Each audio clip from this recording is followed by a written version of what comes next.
Okay, so I had to pull my book out for this one just because I had started already writing some stuff about the nations. Um, you know,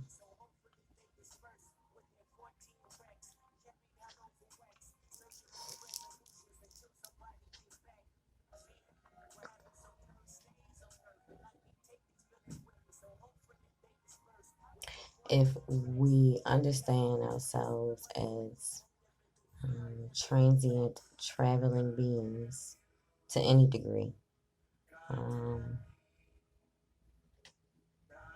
then I'm have tried to find a way to put that in terminology that makes it, um, I guess, easy to understand and easy to apply to this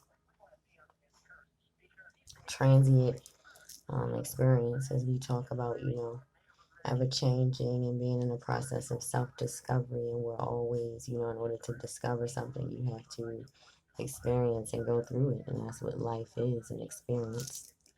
Um, though we all don't like the experience that we're having, that's a real thing, um, a reality.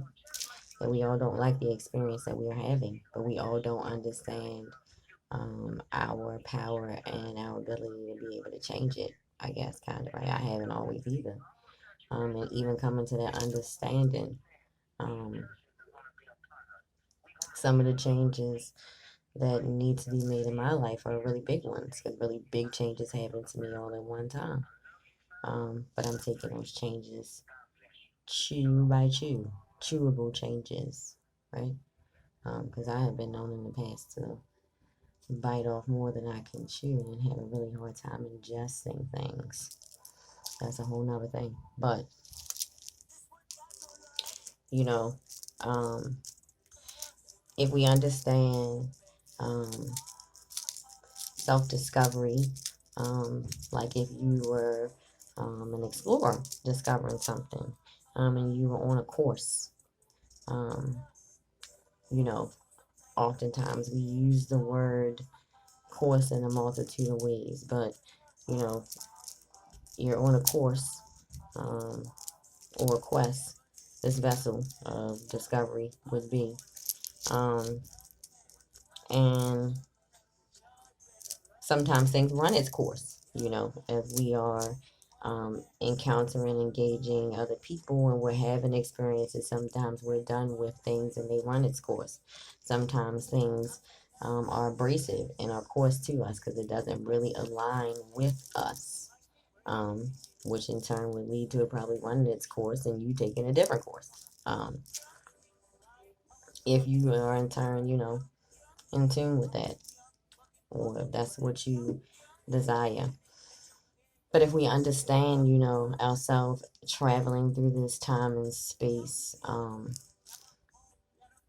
that we're always in a state of being, and if we can look at that like land spaces, right, to kind of like bring it down and make it easy to understand, in land space, you have nations, what I'm saying, and really asking ourselves what nation are we a resident of? Are we, do we reside in? Does our being exist in stagnation?